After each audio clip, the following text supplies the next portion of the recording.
राधे कृष्ण राधे कृष्ण। अथ अष्टम अध्याय। हिमालय बोले, हे देवी, इस पृथ्वी में तुम्हारे मुख्य और प्रिय कितने स्थान हैं, सो तुम मुझसे कहो। हे माता, जिन सब व्रत और उत्सव का अनुष्ठान करने से मनुष्य कृत्य होते हैं, अपने प्रीतिदायक उन सब व्रत और उत्सव का वर्णन कीजिए। श्री देवी बोली, हे पर्वतराज, मैं सर्वाधिष्ठान स्वस्वरूपिणी देवी हूँ। इस कारण भूमंडल में जितने स्थान विद्यमान हैं, वह सभी मेरी अधिष्ठान भूमि है और मैं सब कालमयी हूँ। इस कारण सब काल ही मेरा व्रत और उत्सवात्मक है। इस कारण जिस समय जिसका अनुष्ठान करे, उसको ही मेरा प्रीतिपद जाने। पर तथापि भक्तवत्सलता से कुछ तुमसे कहती हूँ। हे नगराज, वह सावधान होकर मुझसे सुनो। दक्षिण देश में कोल्हापुर करवीर स्थान में लक्ष्मी नाम से सदा स्थित हूँ। सह्य नाम पर्वत में मातृपुर स्थान में रेणुका रूप में निवास करती हूँ। तुलजापुर और सप्तशृंग स्थान में हिंगुला और ज्वालामुखी निवास करती है। यह शाकंभरी, भ्रामरी और श्री रक्तदंतिका दुर्गा का स्थान है। विंध्याचल निवासिनी का सर्वोत्तम स्थान है। कांचीपुर में अन्नपूर्णा का महास्थान है। यही पूर्व भीमा देवी, विमला, श्री चंद्रकला और कौशिकी का महास्थान है। नील पर्वत के श्रृंग में नीलांबरी का परम स्थान और सुंदर श्रीनगर को जाम्बू नदेश्वरी का परम स्थान जानो। नेपाल में गुह्यकाली का उत्कृष्ट स्थान है। चिदंबर देश में मीनाक्षी का परम स्थान है। वेदारण्यस्थ महास्थान में सुंदरी देवी और एकांबर महास्थान में पराशक्ति स्थित रहती हैं। महालसा, योगीश्वरी और नील सरस्वती का स्थान चीन देश में है। वैद्यनाथ में बगला का सर्वोत्तम स्थान है। मणिद्वीप में मुझ भुवनेश्वरी का परम स्थान है। जिस काम रूप देश में सती का योनि मंडल गिरा है, वह कामाख्या योनि मंडल श्रीपुर भैरवी का महास्थान है। भूमंडल में यह क्षेत्र रत्न है। इस कारण ऐसा दूसरा स्थान नहीं है। इससे अधिक पृथ्वी में ऐसा कोई स्थान नहीं है।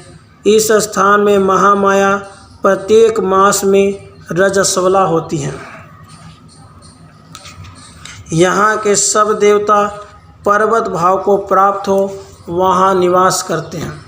वहाँ की सब पृथ्वी देवी रूप है, ऐसा पंडित कहते हैं।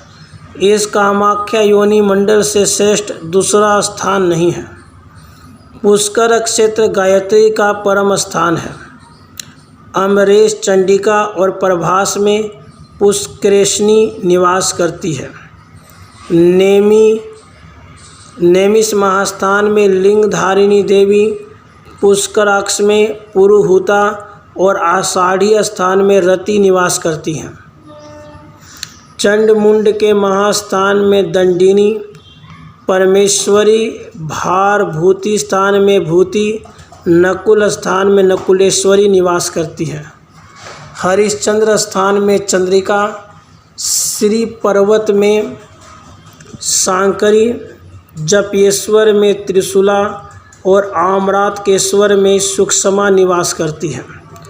उज्जैनी में सांकरी, मध्यमेश्वर में सर्वाणी, केदार महाक्षेत्र में प्रसिद्ध मार्गदायिनी, भैरव स्थान में भैरवी, गया में मंगला, कुरुक्षेत्र में स्थानुप्रिया, नाकुल में शांभवी, कनखल में उग्रा, विमलेश्वर में विश्वेशा, अट्टहास में महानंदा, महेंद्र पर्वत में महांतका, भीम स्थान में भीमेश्वरी, वस्त्रापत में भवानी शांकरी, अर्धकोटीय स्थान में रुद्रानी, अविमुक्त स्थान में विशालाक्षी, महालय में महाभागा, गोकर्ण में भद्रकर्णी, भद्रकर्ण में भद्रा, सुवर्णाख्य स्थान में उत्पलाक्षी, स्थानु स्थान में स्थान विशा, कमलालय में कमला, छगल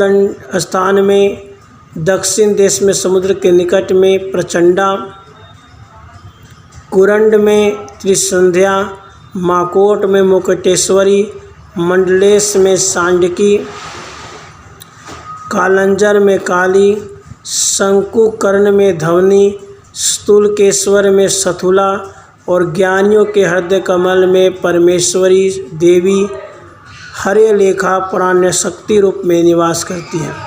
हे नगेश्वर, यह सब स्थान देवी के प्रिय हैं। उन क्षेत्रों का महात्म्य सुनकर उसमें कही विधि के अनुसार देवी की पूजा कर। हे नगोत्तम, अथवा सब पुण्य क्षेत्र काशी में विद्यमान है।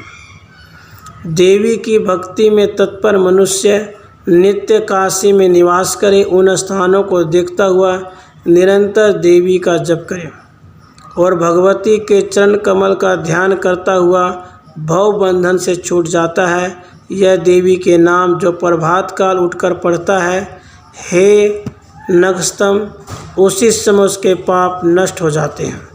और ब्राह्मणों के समीप श्राद्ध काल में जो निर्मल नाम पढ़ता है, उसके सब पितर मुक्त होकर परगति को प्राप्त होते हैं। हे सुव्रत, अब तुमसे व्रतों को कहती हूँ। नर नारियों को यत्नपूर्वक व्रतानुष्ठान करना चाहिए। उसके बाद तृतीया व्रत, रस कल्याणिनी व्रत, आद्रा नंदकर व्रत यह तृतीया के व्रत है। शुक्रवार का व्रत, कृष्ण चतुर्दशी का व्रत, भोमवार व्रत, प्रदोष व्रत, यह 4 प्रकार के व्रत हैं। इन व्रत और प्रदोष समय देवदेव महादेव देवी के आसन में बैठाए देवताओं के सहित देवी के सन्मुख नृत्य करते हैं। इन व्रतों में उपवास कर प्रदोष के समय मंगलमयी शिवा का पूजन करें और जो प्रति पखवाड़े में ऐसा करता है उस पर देवी अधिक प्रसन्न होती है। हे नग, सोमवार का व्रत मुझको अति प्रिय है। उसमें भी देवी को पूजन कर रात्रि में भोजन करें। दोनों नवरात्रियों में मेरा व्रत प्रसन्न करने वाला है। इस प्रकार से और भी जो मत्सरहीन होकर मेरी प्रीति के निमित्त नित्य नैमित्तिक व्रत करता है, वह वे उपांग ललित आदि व्रत है। इनके करने से मेरी सायुज्य मिलती है, वह मेरा भक्त और मुझे प्रिय है। फिर चैत्र शुक्ल तीज को दोला उत्सव करें। शंकर सहित देवी की कुमकुम, अगर, कपूर, मणि, वस्त्र, सुगंध, माला, धूप, दीप आदि से पूजा कर झुलावे इत्यादि और भी उत्सव करें। आषाढ़ पूर्णिमा को शयनोत्सव व इसके आगे की तीज कार्तिक पूर्णिमा को जागरण उत्सव, आषाढ़ शुक्ल तृतीया को रथ उत्सव। इसमें पृथ्वी को रथ, चंद्र सूर्य को चक्र, वेदों को अश्व, ब्रह्मा को साथी यानी अनेक मणियों से जटित फूल माला युक्त रथ की कल्पना कर उसमें शिवा को बैठावे और लोगों की रक्षा तथा लोगों के देखने की अम्बा रथ पर चढ़ी है, यह भावना करें। रथ के चलने में सत सत जय शब्द करें। हे भगवती, हम दीन जनों की रक्षा करो। इस प्रकार स्तोत्र पढ़ बाजे बजाए सीमा पे के समीप रथ ले जाए पूजा करें। फिर घर लाए। उमा संहिता शिव पुराण में यह कथा वर्णन की है। चैत्र पूर्णिमा को दमनोत्सव, श्रावण पूर्णिमा को पवित्र उत्सव मेरा प्रिय कारक है। इस प्रकार मेरे भक्त दूसरे उत्सव को भी सदा करें। प्रीति से मेरे भक्त सुवासिनी, कुमारी और बटुकों को मेरा स्वरूप जानकर तदगत चित हो भोजन कराएं। वित्त साठ्य कृपणता छोड़कर कुसुम आदि द्वारा उनकी पूजा करें। जो सावधान हो प्रतिवर्ष भक्ति से ऐसा करता है, वह धन्य, कृत्य और मेरी प्रीति का पात्र है। यह अपनी प्रियकर वस्तुओं का संक्षेप से वर्णन किया। यह वार्ता अशिष्य और अभक्त को कभी नहीं देनी चाहिए। इति श्रीदेवी भागवते महापुराणे सप्तम स्कंधे देवी गीता अष्टमो अध्याय। राधे कृष्ण राधे कृष्ण।